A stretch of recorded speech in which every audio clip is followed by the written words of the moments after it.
Oh, no! We suck again!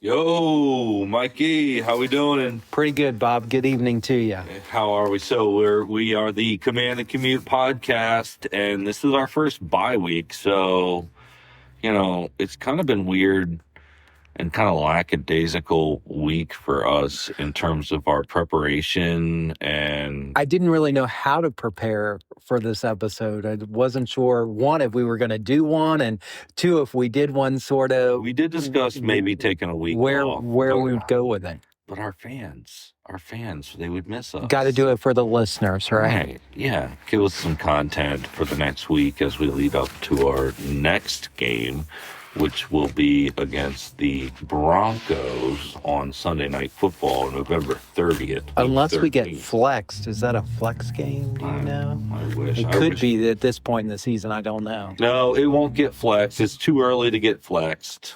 All the prime timeness will be oriented towards Denver, not us. Unless, of course, we get some players coming back. And, I see us still being competitive, but... Yeah, I think if certain players come back, yes, we'll be competitive. But the big picture, the season is over at 3-8. There's really nothing to play for, if we're being brutally honest, and I'm known for that. So there you go. Yeah. I mean, the only thing that would make this season really exciting is if we somehow just won out. I mean, let's be honest. Look, you know me. I am known for defining to you what I call the 11-point play. Yeah, because we grew up on the 11-point play. There's been so many times as a Washington fan where, third quarter, beginning of the fourth, you're down by 11 points, and then you're thinking to yourself, what do we need to win? Because I'm going to watch the rest of this game, and obviously I need to think about what we need to win because the coaches are sitting there thinking, what do we need to have? Right. So the 11-point play is that we need to get the ball. We need to march down the field. We need to, and depending upon how much time is left, depends on how tricky the 11-point play gets, right? You ideally would like the whole fourth quarter to score the 11-point play. But it's drive down the field, score 6 points, right?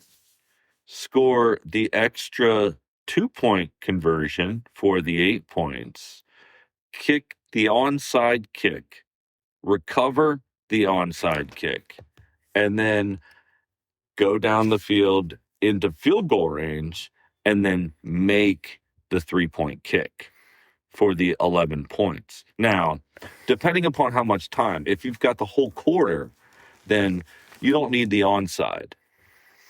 That's not part of the equation. But if you need the 11-point play with 4 minutes left, then the onside is in play depending upon how many timeouts you have. Right. But that's the 11-point play. So pretty much the 11-point play for this season to make it really worth watching and enjoyable is just to make a field goal. To win out. I mean, we need to win out. That's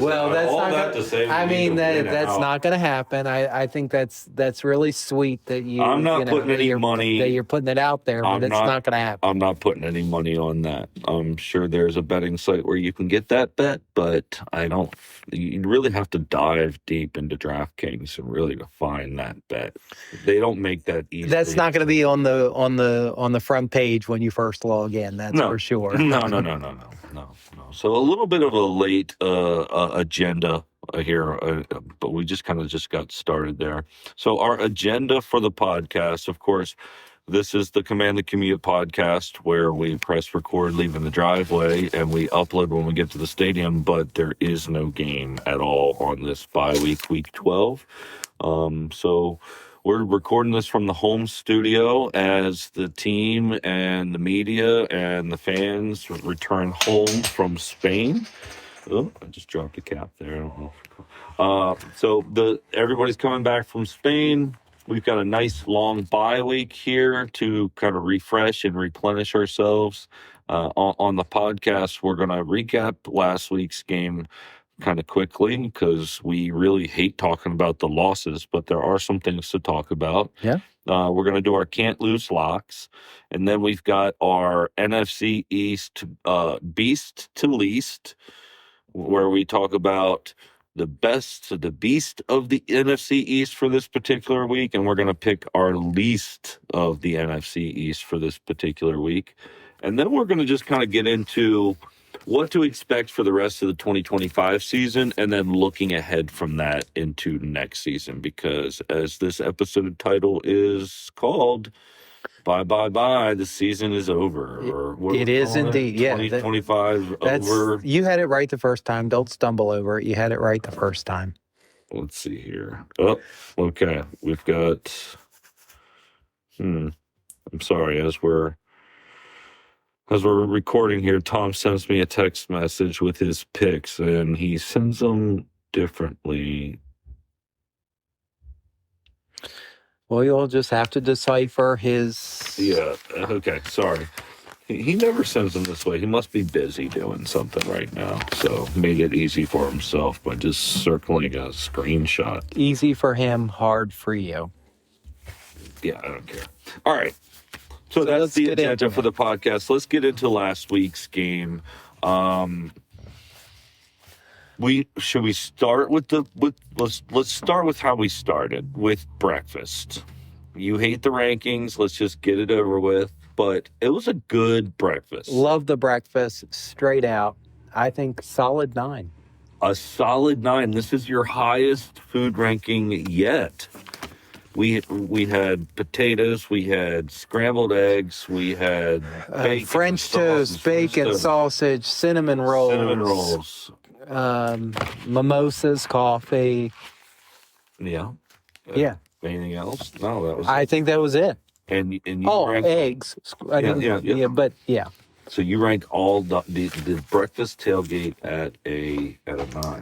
Surprisingly, I guess. So you're the keeper of the numbers here. No, I wish I could say that this was the first breakfast ranking that we've had. Let me just go back. I think it is. No, it's not. Let me go back real quick here to.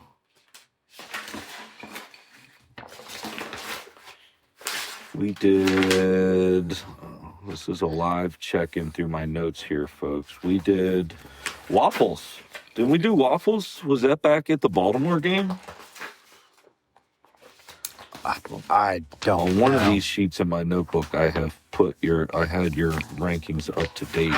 No, we did waffles this year. I'm for sure we did waffles. Was it the 12 o'clock? Yeah, it was the 12 o'clock preseason home game, Charmless. Oh, the Charmless preseason. City. Nobody cares about preseason. Yeah, but that was still this season. God, I thought I had your rankings written down.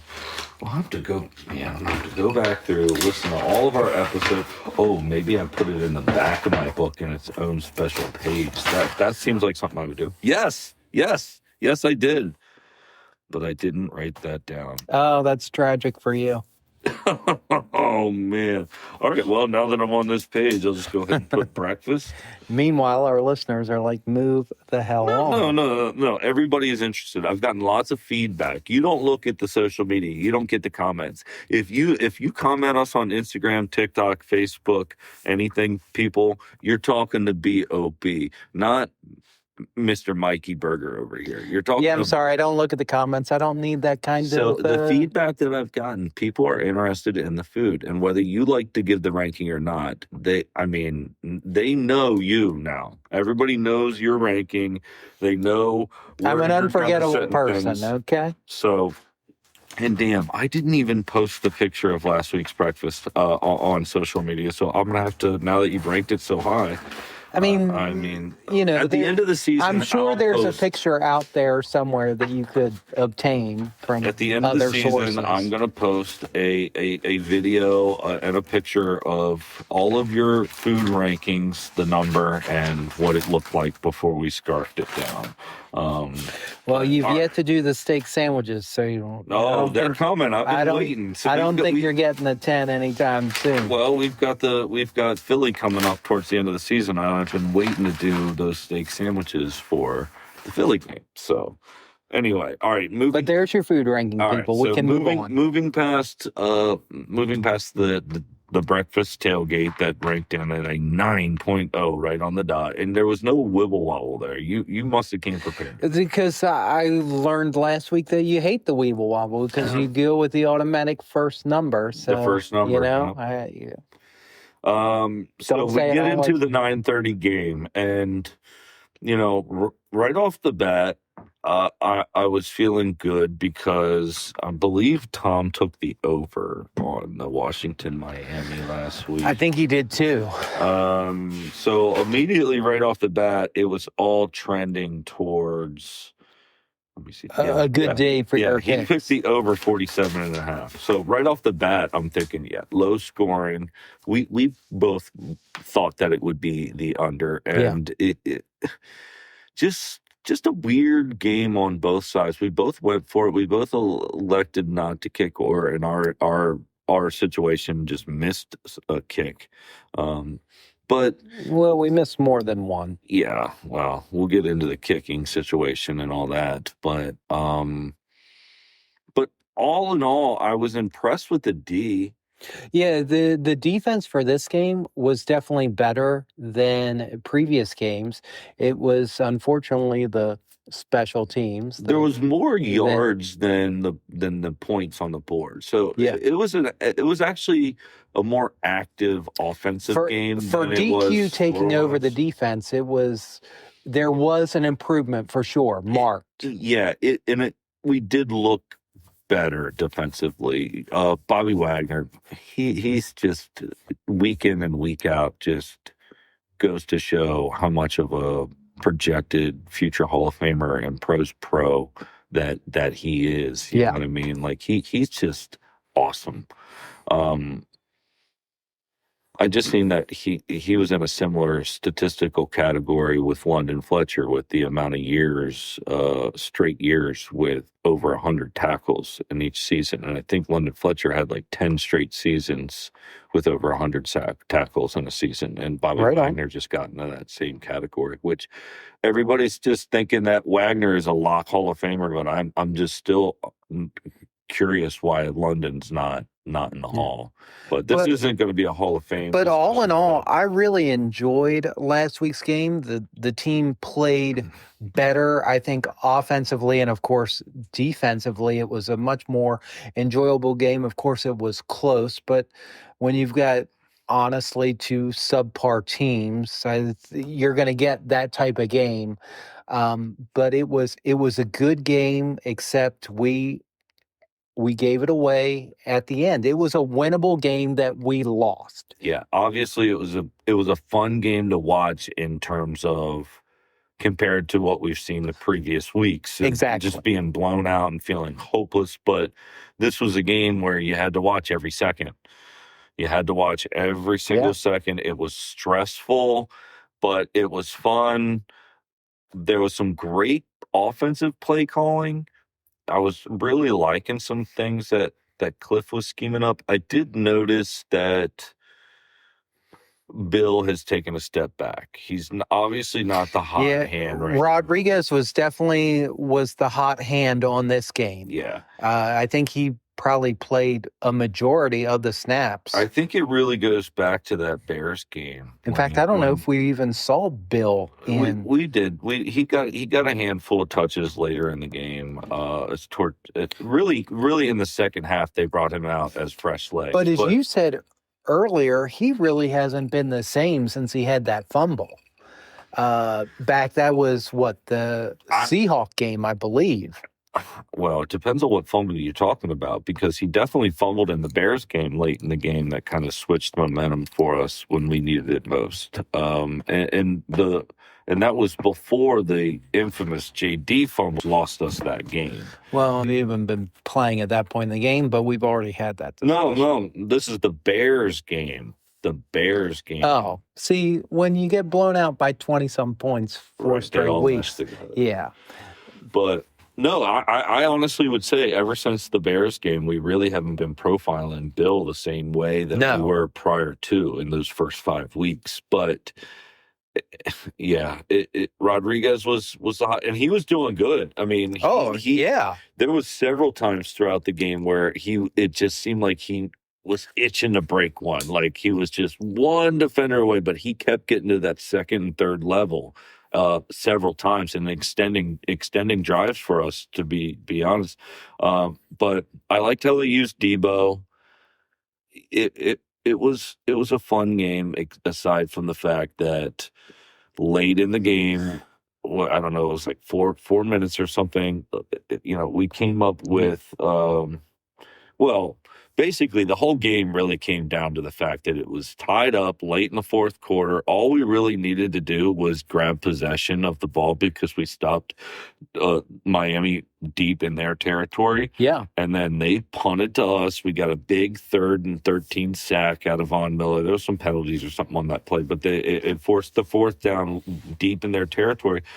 And Sandstrom was going to field that punt somewhere around our 40-yard line, it seemed like. And, of course, it just bounced straight off of his chest, right off his hands. Yeah, but it was into their hands. And as we said during the game, and I think the commentators even mentioned it, it was his first punt return of the entire season. And I think, Mike, of his career.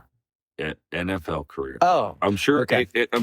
At the moment, as soon as that happened, I told you, I was like, yeah, you said, what the hell is he doing out there? What is he doing? I have not seen him back. But here see, when you got Luke out for the season with the collarbone injury, like, what do you have back there? Well, I'll tell you what, we best not see Sandstrom back there ever again. That was a one and done. Yeah. That was a one and done because that lost us that game. I'm convinced of it because all we needed, I wouldn't say that's what losses a game. You want to talk what losses a game? It's the field goal kicking from Matt Gay, who, newsflash, isn't with the team anymore. Shocked no one. Go ahead. Could you walk us through the decision to cut Matt Gay and what your plans are moving forward with that spot? Sure. So, Adam and I visited with Matt today. Matt has been a fantastic teammate here, Tom, and like an all-time good dude. So, we're really bummed that it didn't work out. But we just felt, hey, this is the change that we needed. And just kind of make all decisions. Hey, this is what we think at this time is the best decisions for the team when they're hard, like this one, because of who the person is. It makes it especially difficult, but you still have to make the decisions you think are best for the whole team. You struggled beyond 50. What was the rationale? Yeah, just honestly, John, we're just not making those kicks. Not just the ones yesterday. We're just want to look at the big picture of things and make sure we can just make the decisions that are best for the team. It was a hard one for sure, but like at that position, the performance, we've got to have it. And so we're really bummed. We wanted this to work out long term with Matt, and but that was a decision that we felt was best. But it wasn't from one game for sure. Yeah, best to just let DQ talk about the whole Matt Gay situation because we even after the botched fielding by Sandstrom on that punt, Miami got the ball, drove down, elected to go for on a goal line like 3rd and short, maybe what was it, 1 or 2? It was maybe a long one, close to 2 yards, I think.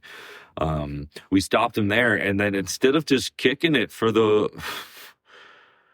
how much time was left? Because they should have just kicked the field goal. There was plenty of time left. It didn't matter. Went for it on 4th down, and they didn't get it. And we got the ball back, obviously. We drove down. Matt Gay missed the 56-yarder that would have won us the game. Yeah. And then went into overtime for Miami to give us the possession so they could figure out what they needed to do in overtime. But they gave us the ball, and on the first play of overtime, interception, game over. Yeah, that was game over. But yeah, so. But the field goals were what lost us the game. We've been complaining about Matt Gay all season, and obviously DQ just talked about how his performance, not just in this one game, because in the question, I don't know if it was necessarily warranted or not. Yeah, it was warranted. I mean, no, it wasn't warranted. Why did he ask the question? Oh, you're not just basing this decision off of this game alone, are you, Dan? Because if you look back through the whole season, last 5 games he was 4 for 7, or yeah.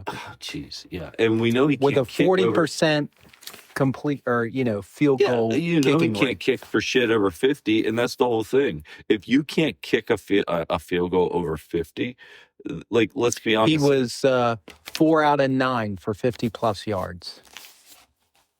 Yeah, you got to kick those are the most important ones, because everything inside of that should be a guarantee.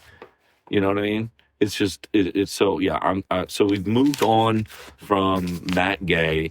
He got signed right away to San Francisco. So I don't know what their kicking situation is. It must be bad if they're signing him. Yeah, exactly. After what he's done for us this year. Right, and then obviously we replace him with Jake Moody from Chicago. If you remember, we were just talking about Chicago from kick the game winner against us. Yeah, so he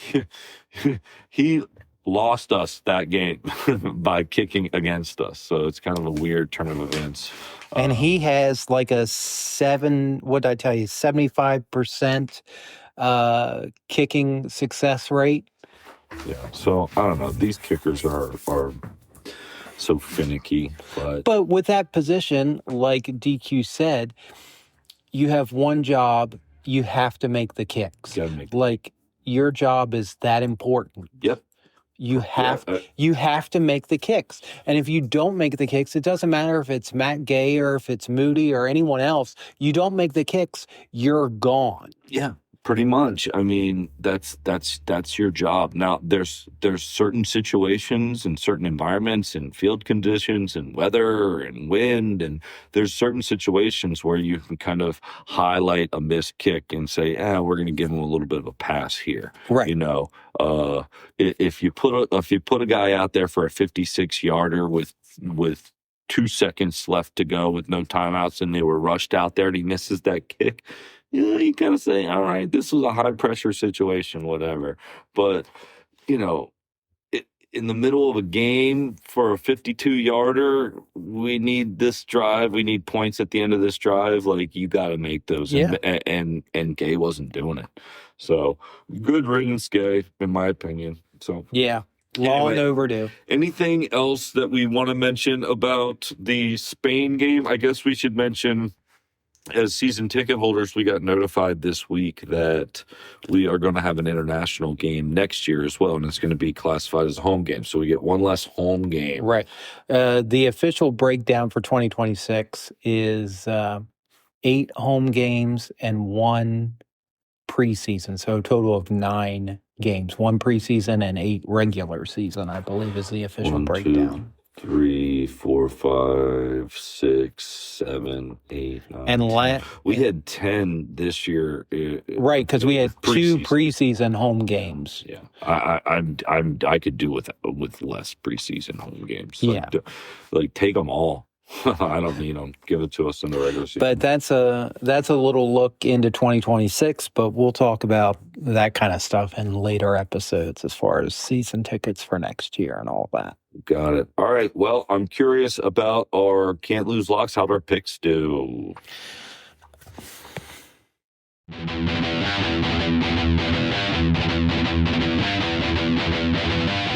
Can't lose locks.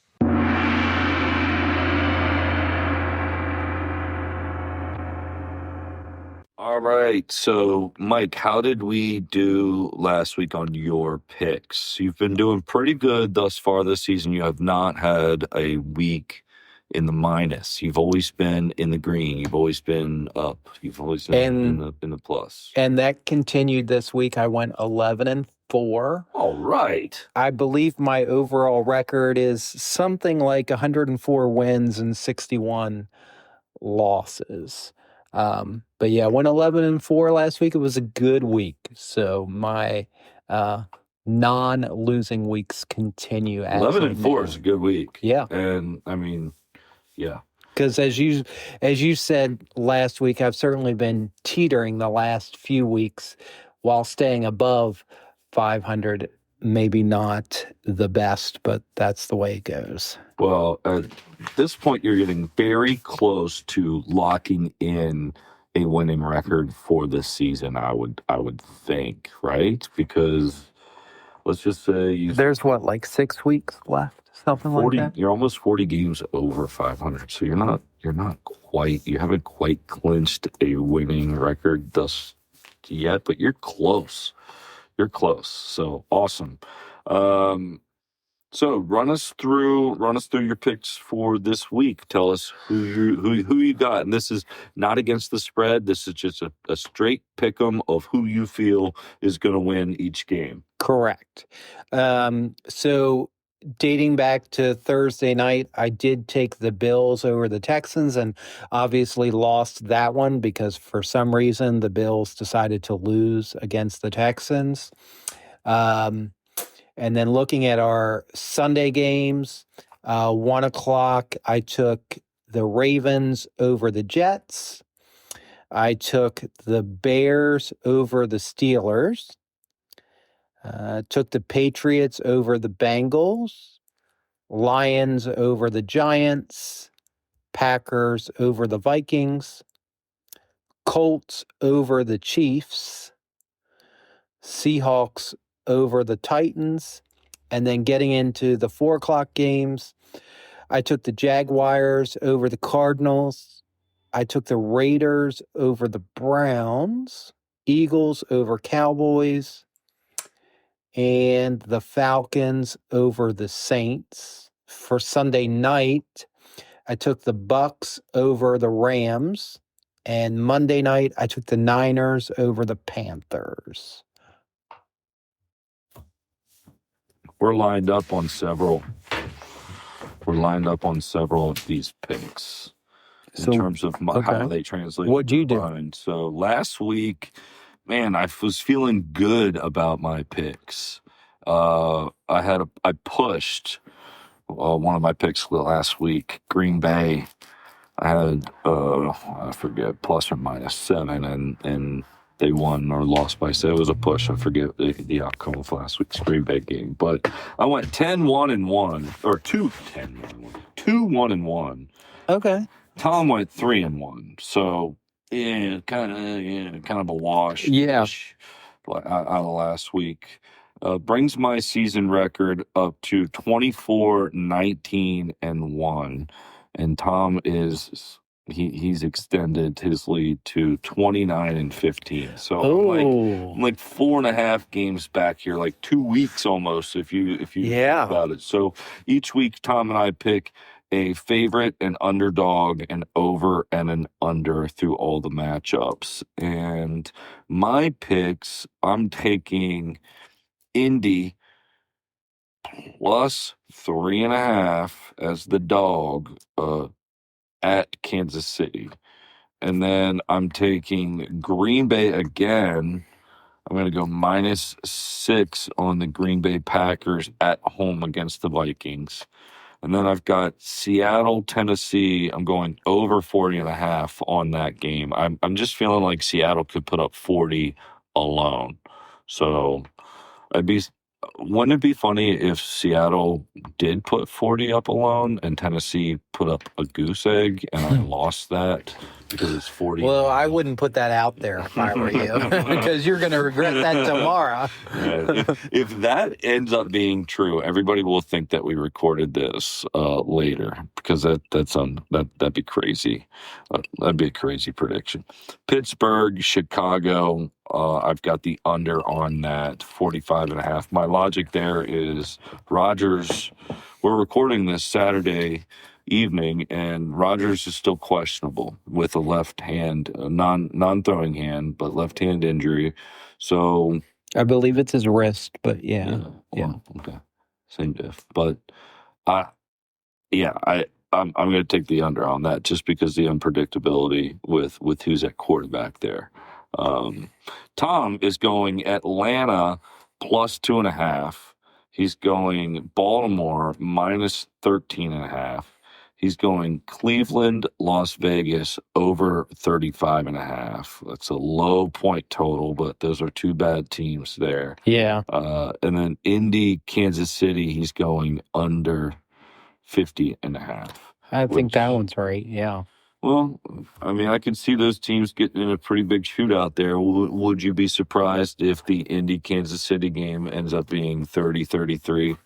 No, I wouldn't. Well, that's why I took Indy plus 3.5. So those are our can't lose locks for the week. I think we're doing pretty good. If you placed money on each of our bets this entire season, Which I don't. this is a profitable podcast for you.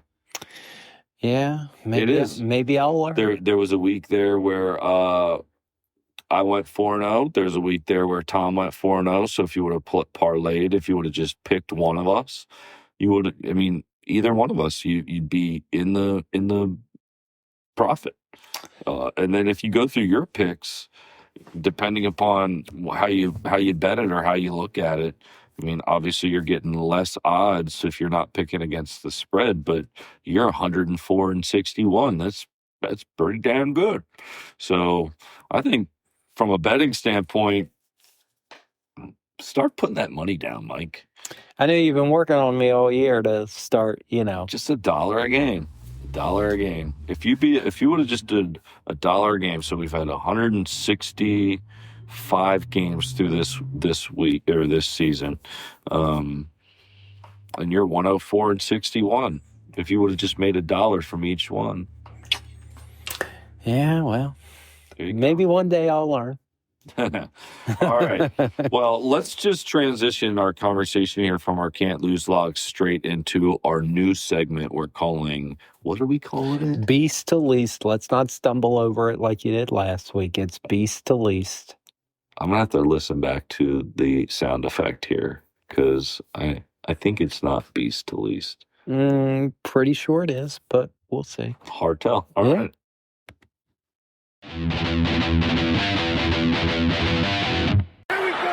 Dallas sucks. Go Birds. It's the greatest city in the world. It was glory hole days, and I've been here when it wasn't. And so, having said that, I want me some glory hole. Go Birds, ELVS, Washington football team. NFC East. From beast to least. From beast to least is what we said. We had to look it up because what did we say before? From word no, I think we were doesn't saying matter. the beast to. No, it kind of does matter. Maybe we should edit it back and call it. What do we keep thinking it's called? Do we like the beast to least? Again, it doesn't matter. Just NFC, beast to least. Bam. NFC Done. East. No, maybe we cut out the East because that's implied by the fact that both words rhyme. So we'll go NFC. Beast I mean, at this point, our viewers to don't matter. least. We just need to get into the segment. Okay, so our NFC Beast, that's what we're going to do. NFC Beast and least. So let's start with the least because I thought this was a good least because you're a WWE fan. So I figured you would be all over this storyline, but basically your boy Skateboo out of the New York Giants, he was I know he showed up. He had our classic injury of foot facing wrong direction. Right. And he showed up on Monday Night Raw this past week. Yes. And apparently got involved. It's just like a little scuffle. Yeah. I mean, it's a predetermined scuffle. Entertainment, and, WWE. Right. And for those that don't watch WWE in these circumstances, the hits really aren't real. It's all pre-planned. So before everyone blows a gasket and has a coronary, because was he in a boot though? Did he have a boot on his ankle? Honestly, I don't know. He wasn't walking around in I didn't watch. shoes. I didn't watch the episode, so I actually didn't see the altercation.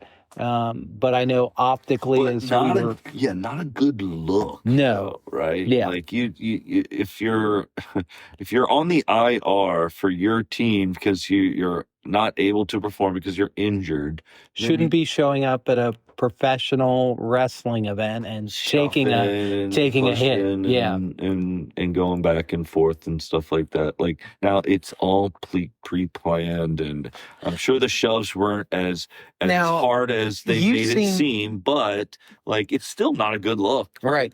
Now you seem to know a little bit more.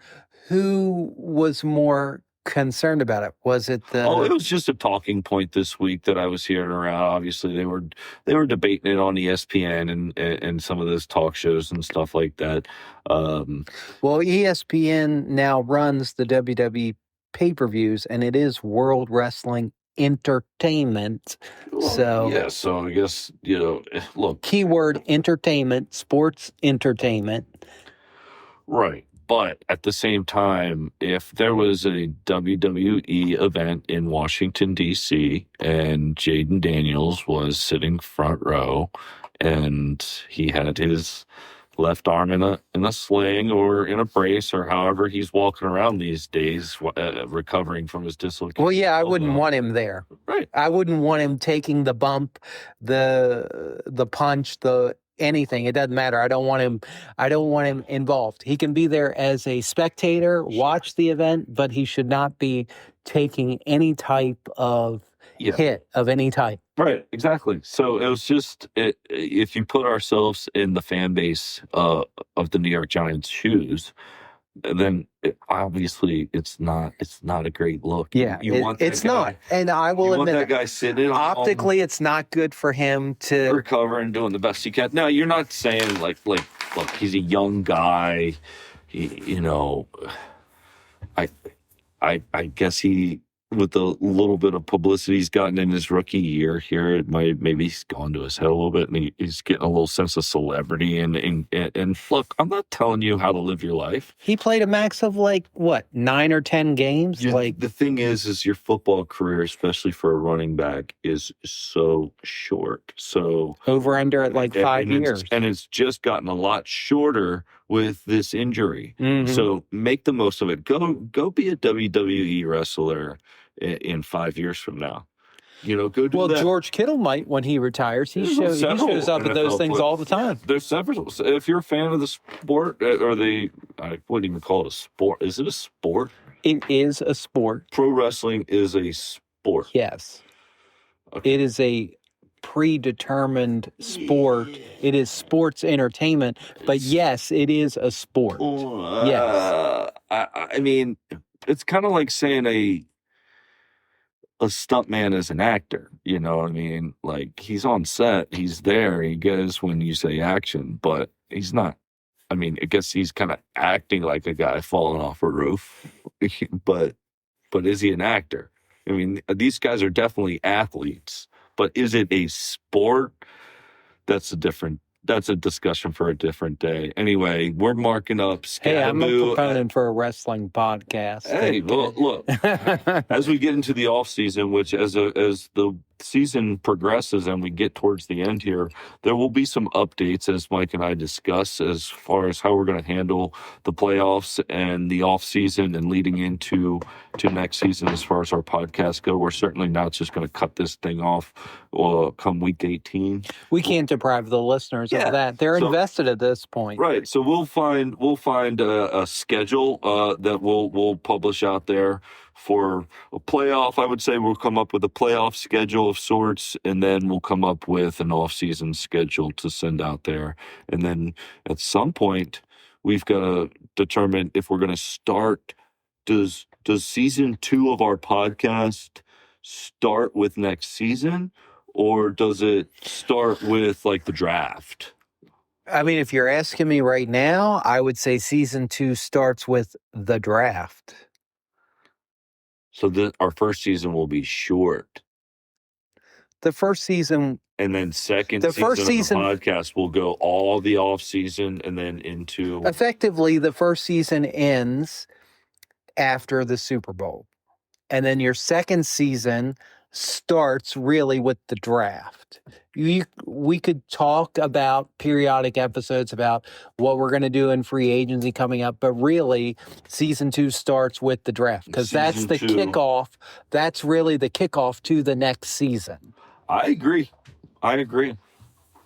I think you're right. So that's. Of course I am. I'm never wrong. So I don't know why we're having this discussion. All right. Well, let's get into our beast of the East for this week. And I'm just going to go out and say, and this is really what's going to kind of set the standard on what this segment is. It's not just going to be a particular team or player, but the beast of the NFC East for this week, I'm going to put it at HBO. Because we've got Hard Knocks for the midseason. Hard Knocks is going to be focused on NFC East, and it's certainly going to give this segment a lot more content. Yeah, things for us to talk about in terms of what's going on in the division. I love Hard Knocks. I'm looking forward to it. I mean, it seems to me, because I think I said this to you last week, it seems like they're starting the midseason Hard Knocks later than normal. I just feel like it's starting later if they're just now starting to film the episodes, because I think you said the first episode starts like the first week in December. So the first episode of Hard Knocks is coming out on December 2nd, Tuesday, December 2nd. Okay. So I would assume after, so the cameras are arriving after this week. Yes, going into Thanksgiving week. Leading into week 13. Now, I do think you're right. Previous midseason Hard Knocks were earlier, but then they noticed it. If the HBO crew is in the building and making us a playoff run, then let's keep them around and then get extra episodes. And I forget which season or what team they did that with. Maybe the Colts a couple years back, but they extended the season into the playoffs because the team was going to the playoffs. And I think the Colts, now that you bring that up, may have been the first season that they did the mid-season Hard Knocks. And then obviously if you've got a whole division, somebody's making the playoffs. So obviously first episode of Hard Knocks will start on week 13, take us all the way through week 18 for the first 5 episodes. Yeah. And then I imagine they'll just keep it going as long as one of the teams is in the playoffs. It doesn't look like it's going to be Washington. It doesn't look like it's going to be the Giants. And so the later half of the season is pretty much just going to be about the Eagles and the Cowboys. It obviously looks like it's going to be the Eagles, but there's still a lot of in division games, and that's the big thing. We're going to be pretty prominent towards the last 4 weeks of the regular season on Hard Knocks, playing the Giants, playing the Eagles, playing the Cowboys, and then playing the Eagles away in Philadelphia. Exactly. The last 4 weeks are nothing but divisional games for us. And kind of what we were chatting about as we were preparing for the podcast was, what is there to look forward to our season, the rest of the way that we go here? And it really comes down to the debate that everybody's been having on radio all week, which is if Jaden Daniels is healthy, what do we do? And, obviously inside the building, they're thinking about how to treat this bye week and how to treat the last 5 weeks of the season here. And, instead of us chatting about it, let's hear what Dan Quinn had to say about the bye week, the response to the players, and then obviously the whole debate on Jaden Daniels. The break that the players are on right now with this bye week, what was the key message to the players, to get away for this time and then them coming back? Yeah, the times that we spend together as players and coaches, it's really intense, like the spaces, the meetings, the practice, the way we play and live together. So I wanted that space to, replenish that. We're all a little depleted, but I really wanted more than anything, we're going to come back. We're not going to talk about in 6 weeks or in that. We're just going to work as hard as we can to get better and enjoy doing that and having fun and kicking ass. The part for him, I'll have a better update in terms of coming back from the bye. The rehab portion is going good of where he's at. And, but past that, I'll have a better update for you guys, a week from today, with he and, Noah and Terry and some others that are on the way back. So, yeah, obviously he's not going to tell us. He's not going to tell us. Too early. Too early. We got a bye week. He's like, look, I don't need to answer these questions this week. We don't have a game this week, so I'll tell you next week. But I'll tell you this. He'll give us an update on Terry this week. He'll give us an update on Noah Brown going to the next Who we week. haven't seen all season. But he's not going to tell us anything on Jaden outside of the fact that he's progressing. Things are looking up. We're still assessing. He's going to be back into our injury program, whatever he calls it. But what are your thoughts? Do you want to see Jaden back this season? I've been thinking about this for a while now because it's kind of been the talk out there on, everything, ESPN, all the stuff. And I think with the season effectively over for us in the sense that there's nothing to play for in terms of postseason at 3-8, and given all of the injuries that he's been dealing with this year, I would play it safe and sit him out the rest of the season. Just thinking long term and what truly is best for the franchise, I think it might be best to just sit him out and just ride this out with Mariota these last 6 weeks. So, I think probably shut him down. It's probably what's best. Now, what if he's 100% medically cleared from the doctor and they tell him like, yeah, he's good to go? I mean, he's still got some light bruising, but for the most part, as long as he wears this brace, like he's not gonna get any worse. Like he's 100% healthy. He's cleared to play football. If he's absolutely 100%, regardless of what I think, if he's absolutely 100%, there's no way that you can tell JD that he's going to sit the rest of the season. He's not going to allow that to happen. But if he's anything short than 100%, shut him down. If there's even a question, if he's not 100%, shut him down. I think you're right. I'll say this. To me, it really just depends on how healthy and how fast. So are we saying that he's 100% healthy going into Sunday Night Football against the Broncos? I mean, if that's what the doctors say, then yeah, bring him back. We got a lot of games left to go.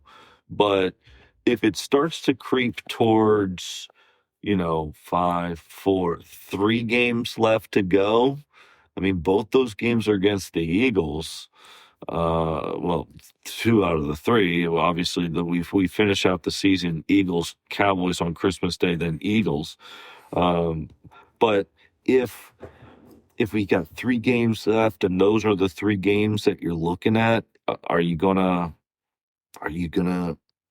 tell them no, or is it? I don't know. Do you say, hey, we're going to see what Sam Hartman has to offer. We're going to get something on tape. I mean, if we're definitely in a 3 games to go in the season and we're still sort of teetering, yeah, you got to shut him down with 3 games to go in the season and start evaluating either Mariota, I think if he can come back against Hartman, if he can come back in week 14 against Minnesota, I say bring him back. If he can come back fully healthy by week 15 against the Giants, then I still lean on, let the guy play. Even knowing going into that game, we could be 3-10. Well, if nothing else, going into next season, you'd like to see something to build off of, because so far we don't have we just look horrible. Like Right, the but I worst don't teams in think you need. football. I don't think you need JD in the game to figure out what the hell you need to build off of. No, because you already know what he brings to the table. No, I'm not saying from an organizational standpoint. I'm saying from a JD sophomore year. Let's let the guy go back out and play and sling it around, get his confidence up, put the NFC East on notice that he didn't go anywhere. He's still here. He's still good. We're still good. We got Terry back. We got Noah Brown back. We got all of our guys back healthy for the most part. I mean, there's some guys. So you want to go out with the bang? I would like us to go out with a bang.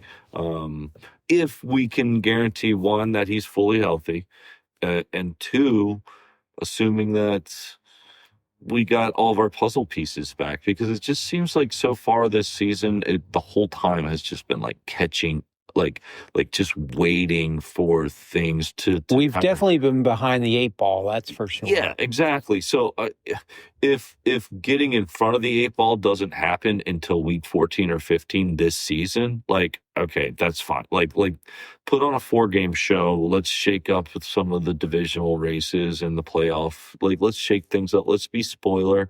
You know what I'm saying? I don't know. I don't know if that's possible. I get where you're coming from. I do. That way you can kind of go into next season saying, yeah, last season wasn't how we thought it was, but we finished the season really strong, gave us a lot of things to build off of, and gave us some insight for how we want things to run, because we kind of think that we're going to have a new defensive coordinator. So, and I think we're going to have a new offensive coordinator, like I said last week. I think it's going to be new across the board. I think you're right, which kind of leads us into the conversation that we want to have, looking ahead from not just this season, but beyond.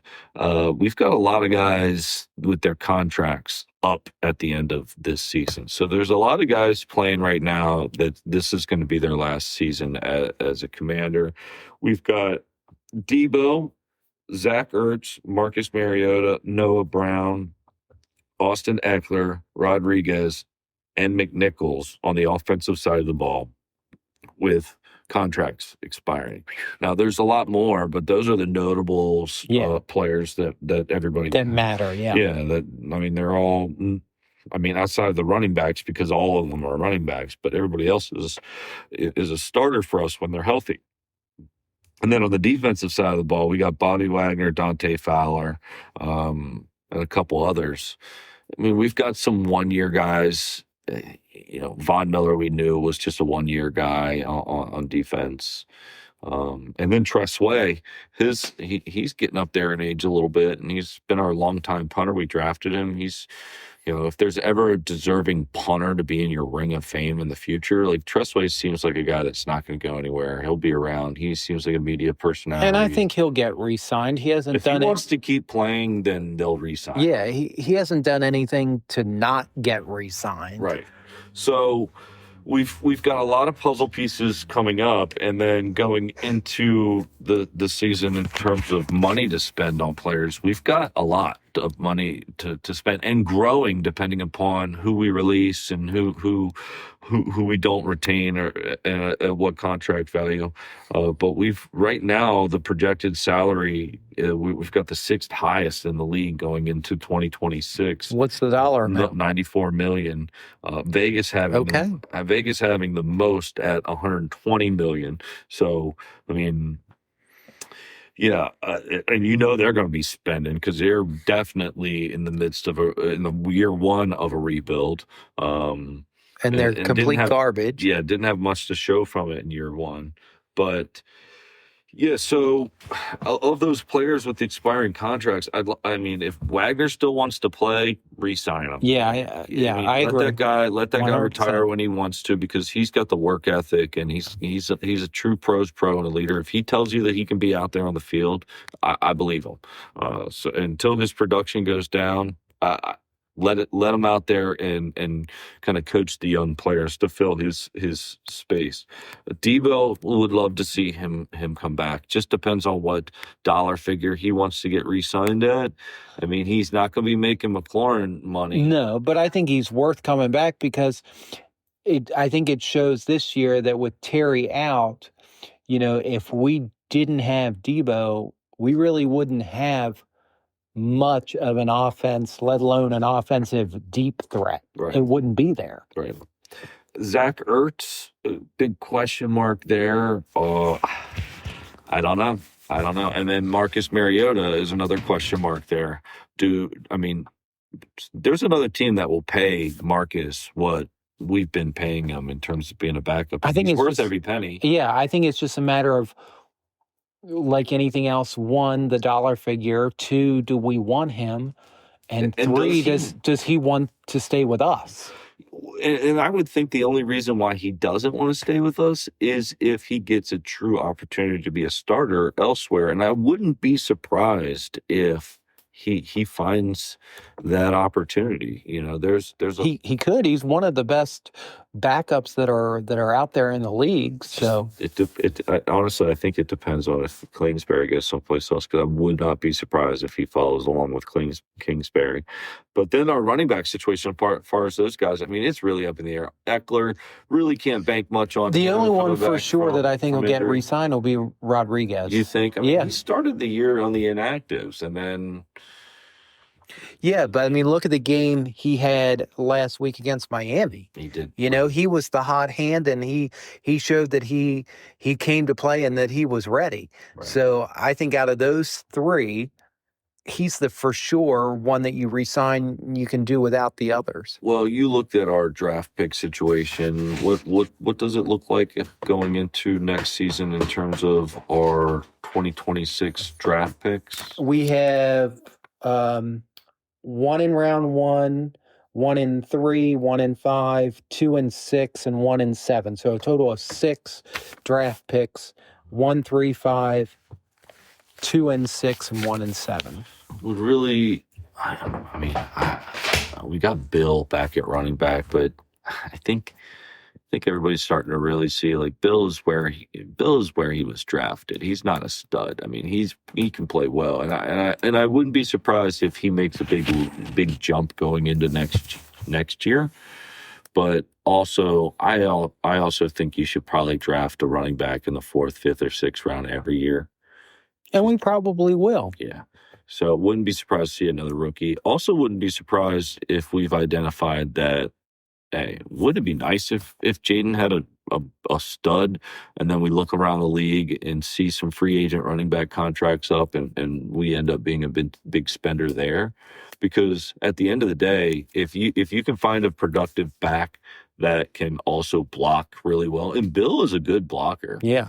But we need to we on offense, we need to surround him with playmakers that can protect him as well. So on the tight end side, wouldn't be surprised if Ertz decides to hang it up. If he doesn't want to hang it up, I still don't think that we retain him. I don't think so either. I think we're going to see I think we've seen the end of Ertz at the end of the season, but I also wouldn't be shocked if he decides to hang it up as well. They both mutually decide to retire him, but because we got some young players there, but still Bates, Sinnott, they're not huge playmakers, or else we would have seen that. So if you got to draft one, draft one. If you got to draft one early because we got a stud out there, then I'm cool with that as well. But yeah, we've definitely got some depth to address, but man, I want us to spend. I don't necessarily want us at the end of going into next season to have a ton of cap space outside of what they need to allocate for future Jaden Daniels salary. You know what I mean? Yeah.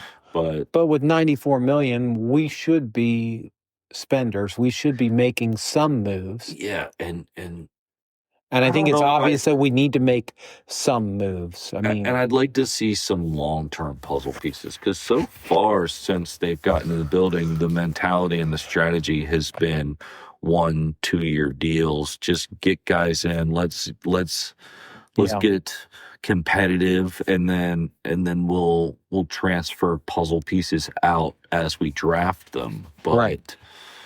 Still, we've got a lot of rethinking and recalibrating to do. And honestly, I think it's mostly on the defensive side of the ball. 100%. Because this season shows that. Yeah, if we were better defensively, then obviously our field possession and our time of possession and everywhere else offensively gets a little bit better just because our defense helps our offense. But we have yet to really reap the benefits of a good defense. I mean, last year, just in hindsight, we had that bend don't break, but we got lucky late in the games and things turned out. Luck was on our side. It's not this year in a number of different ways that we've already talked about. Yeah. Yep. But we do got Jaden. He's hurt right now, but I think as we look back on his career, year 2 will just be a blip. I'll remember that off year that he had. And man, I hope he really hits the weight room this year. And you know how we were saying he looks a little bit bigger going into this year? Yeah. I hope we say the same thing about next year. Keep eating that chunky soup. Yeah, the chunky soup. Yeah. Yep. Keep eating that chunky soup and we'll be good. But Mike, anything else you want to add there to what to look ahead to or any other statistics there that we left out that you wanted to mention or anything? I'm looking through my notes. I think we pretty much hit everything. It's just a matter of what's going to come. We'll have to wait and see like everyone else. Yep. So if you've made it this far into the podcast, this is where I'm going to do the same thing we did last week. If you've made it this far, then you're a fan, and we are a fan of you. And so what we're going to need from you is to just take a hot second. How are you listening to this? Is it on a desktop? About 3% of you are. So go ahead and just take that mouse, click over to where it says rate this podcast. On whatever platform you're on, click 5 stars. Don't click 4. Yeah, okay, if you must, click 4. But you've made it this far. How could we be a 4? Unless you're cussing us out the whole time. Hey, you stupid Cowboy fans out there, you better not rate us a 4-star. I'm going to be pissed. Anyway, if you're on your phone, go ahead and just push rate 5 stars. We really appreciate it. And leave us a comment. Leave us a comment. We want to know where you guys are from. We want to know what you guys think. And I'm going to throw this out there. I would like to see a couple comments on a video or slide right into our Instagram DMs. That's what I check the most. But who do you think throughout the week is your NFC beast or least of the week? If there's a headline that popped up, we did talk about how Pickens got benched, but he didn't make it into the least category. We went the Skateboo route. Yeah. So there was some debate, but I don't know. I just don't like talking about the Cowboys. Yeah, anyway, we don't thank you guys so much for listening to the pod. That's our Week 12 episode. We'll see you all next week.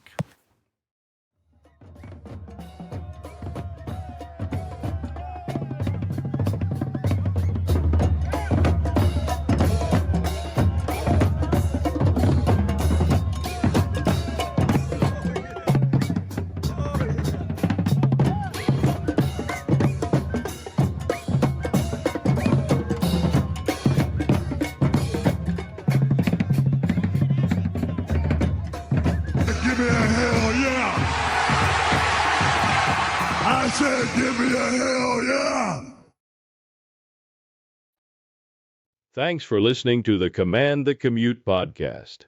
I now welcome you to crack a cold beer, cook up some chicken wings, and enjoy the football game. Because the Commanders, the team, the Redskins, or whatever else you call them, is gonna kick some ass. If this is a home game, Bob and Michael will be in the Red Zone lot at Northwest Stadium. We encourage you to come to our tailgate and say hello. If you are still listening to the podcast, wow, you are an extremely loyal listener. I wonder how much longer you'll stay. Hey, I've got a question. How much wood would a woodchuck chuck if a woodchuck could chuck wood? You've got mail. Goodbye.